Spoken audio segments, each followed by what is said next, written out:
Okay. Test. Okay. So there's a car seat headrest song that I only recently found because it's off of an album that I haven't listened to yet. Yeah, fake fan, I know, okay, whatever. That song is called Sinner, which is yeah. Anyone who knows this song already will know that it's a pretty crazy one. Um so this song is off of Disjecta Membra, a B-sides album, sort of, that was released exclusively, for those who don't know. I'm basically going to be talking about most of this things in this video as if you have no idea who Car Seat Headrest is, because it's easier for me to explain things that way. So excuse me, I might not edit this video either, so full disclosure, it's also not scripted, as you can tell.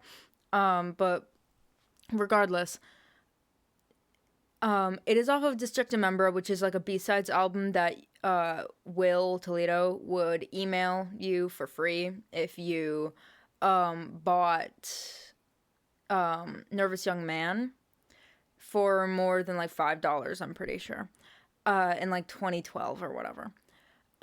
So some interesting things about this album. It has like kind of silly songs like Drunk on a Work Night, even though, people think that that's like, you know, more, I mean, I don't want to say silly because that sounds bad. But just like less serious sounding songs, even though I'm sure there's someone out there who's going to be like, every car seat song is so serious and so hardcore. Which, sure, I don't necessarily disagree with that, but regardless, literally none of that matters. This album has Sinner on it, along with many other devastating, heartbreaking songs. So, when I first listened to Sinner, I went immediately the second, I pressed play, I was like, oh, and I just knew. And this is what I did when I listened to Sinner for the first time. I made this. Which, this is not like my sketchbook or anything. This is just like some book I have that sometimes I write in. I keep it by like the foot of my bed or whatever. And I just scribble in it when I'm going crazy sometimes. And one of the times that I'm specifically have gone crazy about was when I listened to Sinner for the first time. And I just heard the lyrics and I was like, whoa. That's crazy. And I kept different lyrics kept getting me. So I'm going to assume you haven't listened to it, just for the sake of the argument.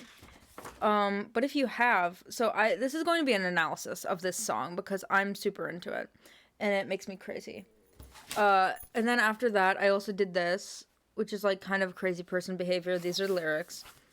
I did this at like midnight, or like 1 a.m., 2 a.m., something like that. So, because I don't really have like a plan for this video, I mean, I have a loose plan of things I want to hit. I'm kind of just going to go through the lyrics. So, a few things about this song that are the first thing that stood out to me about this song, with meaning and lyrics, was the theme of alcoholism, which I actually haven't really seen anyone talk about in general addiction, but specifically alcoholism, and how it relates to religion. And there's a lot of stuff with this, as well as queerness. I've also been hearing I also heard people mainly talk about it through a queer lens, which I think is also true, as well as sexuality as a general topic. Not necessarily in a queer way. I wrote down sexual desire. And how all of these separately, I think a lot of songs, especially car seat headrest songs, can be interpreted several different ways, and usually most of those ways are all correct at the same time, or at least can be. So let's go through this, shall we? So we start off the song. Yeah, okay. To support my alcoholism argument, First thing, like, this is kind of baseline. Um, well, I have to see my own gravestone before I know I'm not made of stone. Every shadow as I stumble home, holding my guts 'cause I've been shot. Um, which is actually a really fun line. Not fun, but um, I just read Catcher in the Rye for school recently, and it made me go, "Oh, hey, that's that's something." Because Holden, the main character of Catcher in the Rye, does that when he is drunk. He is always like, "I'm literally there. I've been shot. There's a bullet in my stomach." Um, and then I've had a couple of shots. Um, and then oh yes, also the theme of cannibalism as a metaphor for, there's a lot that you can interpret this as. I think it's not really in the way that usually cannibalism is used to describe especially relationships. Like, I do not think this is cannibalism as a metaphor for desire or love or um there's another one that I remember but I don't remember that I like is prevalent, but I don't remember it right now. Um so another thing with this is there's this overarching talk of a sickness, um as well as like whether that's like literally lines about sickness. Too many yesterdays, when I acted like there's no tomorrow. Also, you are you what you drink, where you sleep. It's getting easier to lose track of myself. All of these things to me are just like blaringly about addiction in some sense. Um, but more likely alcoholism. All the angels sing of a sinner. Um, Man of the earth won't see no heaven, won't get no second birth. You are a sinner, unworthy of mercy. I know that I've done wrong. Please, God, don't hurt me. Um, so it's kind of hard to verbalize sometimes things like this. So if we were to assume that this song is about alcoholism, the sin, that would be what the sin is that he is referring to. Obviously, it's about more than one thing. I strongly believe that. But then you also have other parts of it that link back to this theme of addiction. Um, like, and the guilt that comes with that. Like, I know I've done wrong. It's almost the voice of God, the voice of the angels is almost echoing like you to yourself. That's how that this reads to me, at least. Um, Also, the fact that in these dreams, in these nightmares, um, God is angry. Escaped one last time from the mouth of an angry and hungry God. I wrote down these lyrics slightly incorrectly, so actually, hold on. I wrote them down again, earlier, just to be sure. Because I didn't want, yeah. Because I just wanted to be sure. Also, I love the lyrics of this song a lot. So, unworthy of mercy as well. Like, these sound like things that you would say to yourself, and things you'd think about yourself because of things that you've done and because of afflictions that you have, I guess. Um, as well as I only get on my knees. That's not the line. I wrote down in here, I wrote down I only get on my knees to pray. That's just not the line. Um, the line is I only get on my knees to puke. Confess in the men's room. Both are referential to some sort of, as well as like anxieties, overwhelming anxiety, literally pushing you to the point of nausea and physical sickness, as well as the literal things that happen when you drink or do drugs or whatever. As well as guilt. This also has a lot to do with guilt. Also, I only get on my knees to puke. I see people making like jokes about like lol, not even gay. Like this isn't none of, yeah, I saw the genius annotation for this line. I'm almost certain is none of that gay shit, which is funny, but also like I don't know. I see people make jokes about this song and I just don't get it always because it's like, are we listening to the same song? I don't know. Sometimes I feel weird when people make jokes regarding certain car seat headrest songs that are evidently more dark. Lyrically, thematically, stuff like that. I'm always like, what the hell? Why is this silly? Why are you trying to be silly? Holding on to the toilet ring for my life. The body that I've poisoned was the only one I had. That is a huge thing. I think there's no way that you can interpret this as just being about queerness or just being about desire. Like, I think this has to be also about addiction. Like, there's no way that I think it's highly improbable that it is not talking about addiction, specifically alcoholism. Especially literally right after that, I'm not staying healthy, I'm not seeing straight, which both are also references to queerness. Staying healthy would be being, cishet and everything, as well as seeing straight. I think that's on the nose, though, and people are like, not even gay. Trying not to be gay. I'm actually being gay. I think that's a little bit on the nose to interpret it as blatantly as that, like, gang. I stole your drink when I thought you weren't looking. Here's where it gets interesting. I want her with my body, I feel her in my mind. So, who is her in this context? I have a couple different theories. I saw someone say, oh, well, it's probably just Kate Wertz. He's probably just talking about Kate Wertz because that's what all the time that, like, all of his stuff is about her. I don't think so. I actually wrote here, not about Kate, which is really funny. Her is not Kate Wertz.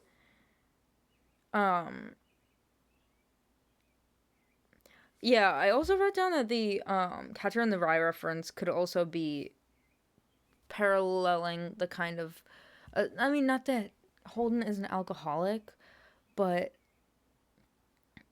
he is literally drinking when he was like 17 heavily and walking around the streets of New York wasted, as well as his weird stuff with sex and girls. I think there's a lot of people who are interpreting Catcher in the Rye in a really different and weird way than I do, at least. I don't know. This isn't about Catcher in the Rye, though. So, like, guys, the sinning and sickness as well, both, like, kind of interchangeably, are in reference to, like, queerness, sex, and addiction, and, like, desire. I wrote down these notes, like, super late last night, just so I wouldn't forget them. So they're kind of incomprehensive. I think, though, that the her in these lines, going back to what I was actually saying, my apologies, is either referring to, like, God or an angel. I've seen people say that. I don't necessarily know if I agree. Potentially, though, especially if you are to think that potentially, like he's hallucinating.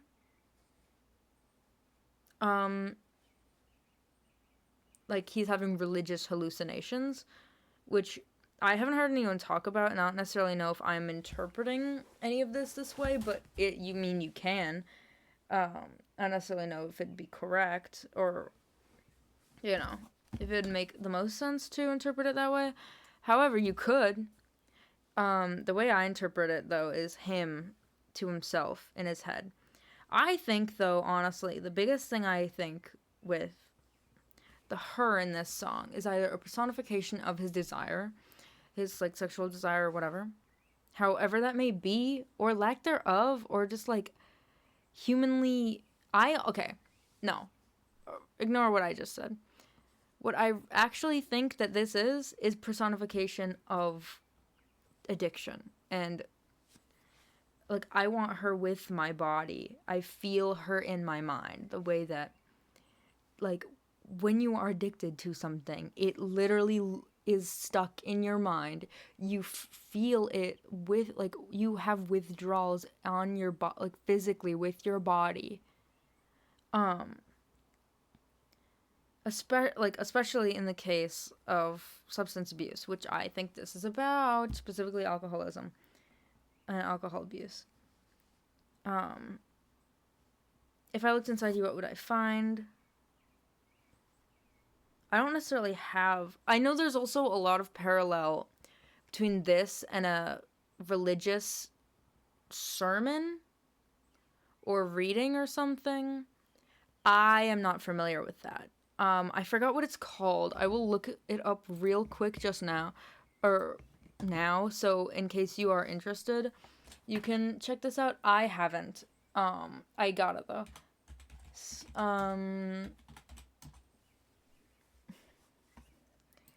What? It's called.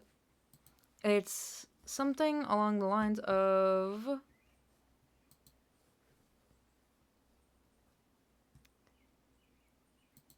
Alright, I'm trying to find this. I'm sorry. If I looked inside you, what would I find? I really don't think that this song is mainly. The Genius page for this song is literally a nightmare. And I don't like looking at it.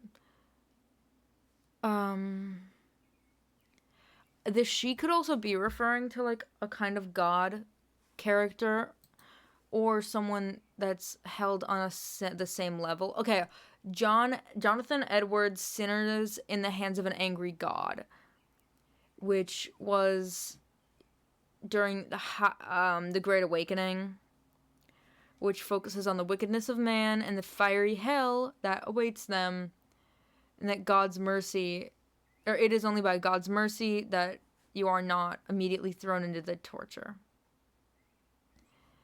I know that there's a lot of parallel between that sermon and this song. I have not heard that sermon. I think it's really interesting though. Although I do think that, like, the whole theme of like earthly desire, that being because addictions are earthly desires to a degree, as well as like literally just anything that you desire ever. This is so like messy. This video is kind of so messy and all over the place. So I'm sorry if it sucks, but I'm having fun talking about this, so whatever. But then it happens, she puts her fingers on me and I'm choking. So, this is where it gets interesting, and I think there's kind of a shift here. Kind of. I have two different interpretations of this. I still think that this is connecting to the I want her with my body, I feel in her mind, the her being whatever that substance is, whatever that thing that you are addicted to is. You literally physically need that to survive. Like, that people don't think that is a thing, but it literally is. That's literally what withdrawal is. It is very, very dangerous to go cold turkey from substances that you are very addicted to. And that includes like even like vapes and like cigarettes and like weed as well. There are people that think that you can't get withdrawal from weed, which is really insane to me because that's just not true. But specifically with alcoholism, this would also make sense. I feel her in my mind because it's like kind of infectious. You know, it's like it takes over everything in your life. At least to a degree. Yeah.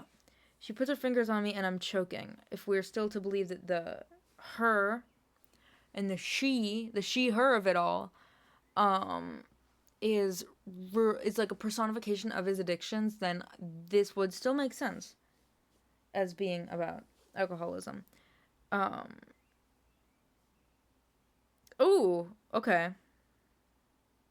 I do think there is some of this that has to do with sexuality and kind of this like guilt over having like limerence and stuff. Um, I don't know. I think limerence is just romantic though, so I really don't know if I'm using that correctly. Guy watches ContraPoints one time, thinks he knows everything. So much closer this time, and I'm choking. All the angels sing, "You'll pay for everything." That is interesting. You'll pay for everything, which, if we are to assume the angels is literally just him to himself, then that's like almost a subconscious like mocking voice. That's like, yeah, you feel this, you feel like shit, you're paying for what you've done. Especially then in a religious context. You're paying for your sins, you're paying for everything you've done. All the sins you've committed, the sickness that envelops you, if you will. That wasn't really the word I was looking for, but it works. You are a sinner, man of the earth, won't see no heaven, won't get no second birth. So this is another interesting thing. Eating Halloween candy. This is the last like lyrics of the song, really. Eating Halloween candy, I swallow a razor blade and die. Putting on the condom, she'll open up her mouth and eat me alive. I think this is where a lot of people think that this is mainly about like sexuality and desire. There's a fly. There've been so many flies around lately, which sucks. She'll open her mouth and eat me alive, I think again is referring to the idea of being consumed by your addiction. You know? Cuz like yeah, and the fear of that as well. The fear of losing control over this, and almost a realization potentially that like, oh, this will ruin me. This will destroy me if I let it. I don't know, that's an interpretation of it. I see a lot of people. I'm just gonna read what the Genius annotation is for this, because I think it's interesting. For eating Halloween candy, I swallow a razor blade and die. On Halloween, many parents check the candy, blah, blah, blah, blah, blah, blah. In this repeated mantra, the speaker of the song seems to ruminate on the hidden negative connotation or negative consequences of experiences that first seemed pleasurable, which I think is also correct.